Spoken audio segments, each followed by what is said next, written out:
All right, so everybody wants to know what went wrong, and this is such a horrific time to talk about this.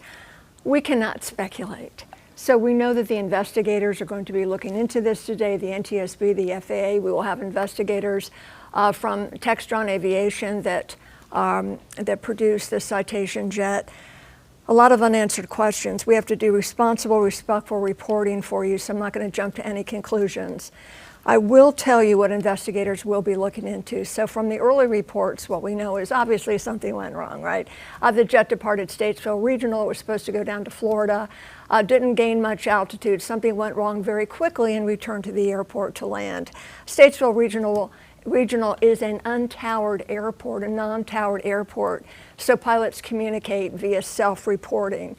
In an emergency situation, we don't know if there were any ATC recordings or not. We will wait to hear about that from air traffic control.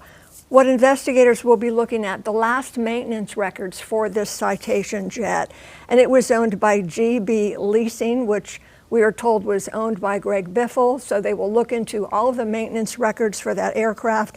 If there was a data recorder and a voice recorder on board, and we don't know, this was a 1981 Cessna Citation 550. This is a small business or private jet. If it had a data recorder and a voice recorder, that will significantly answer a lot of questions. Of course, looking back at tapes with ATC communication, were they talking with Atlanta Center before the emergency happened?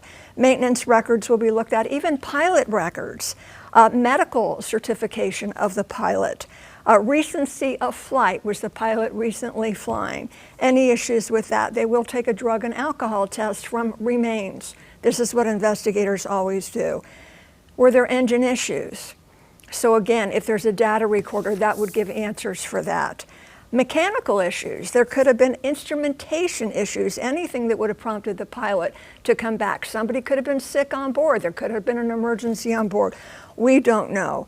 Now, the interesting thing is that it's going to take time. People always want to know answers right away. The NTSB is not going to tell us why this happened. They're going to try to get some facts to let us know how it happened. There will be a preliminary report possibly within a week, and then the final report won't be ready for at least a year. Again, NTSB, FAA, Textron Aviation, that makes the Cessna Citation plane, Pratt & Whitney, the engines on the plane, those manufacturers, GB Leasing, all of these folks will be in on the investigation at Statesville Regional Airport. We just have to be patient. We want to be respectful and professional with you, so we aren't going to speculate or jump to any conclusions. And May-Kay, you brought up something interesting about witness accounts. Investigators are going to talk to them, and you brought up the fact of what did they hear, if they heard an engine versus if they didn't. So what could that tell us? So thank you for reminding me of that, because we talked about this earlier. Eyewitness accounts are very important, and the NTSB will be talking to these folks. Just like Annie said, when the airplane was getting ready to land, and it landed short of the runway, obviously it was impact with terrain. Did the witnesses hear engines running? Was one engine out? Were two engines out? Was there any thrust? Were there any different sounds in the thrust? So that's interesting to know.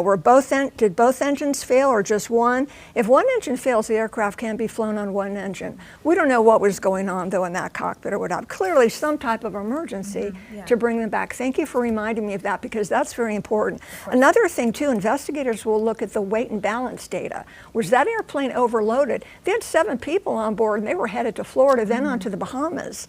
They had a lot of stuff. I can tell you that as a pilot who has flown corporate jets like this, we're constantly having to determine how much weight and balance regarding how much stuff they can take, our passengers and fuel. Maybe this had nothing to do with it, but they're going to look into weight and balance, because if an airplane is overloaded or too heavy, that's going to vary. That's going to affect how the airplane flies. There's so many factors to consider. A lot of factors. And they're going to look at all of those. So, but it will take some time. So May-Kay, thank you so much for that insight. Queen City News Plus. Just search Queen City News on your smart TV's app store.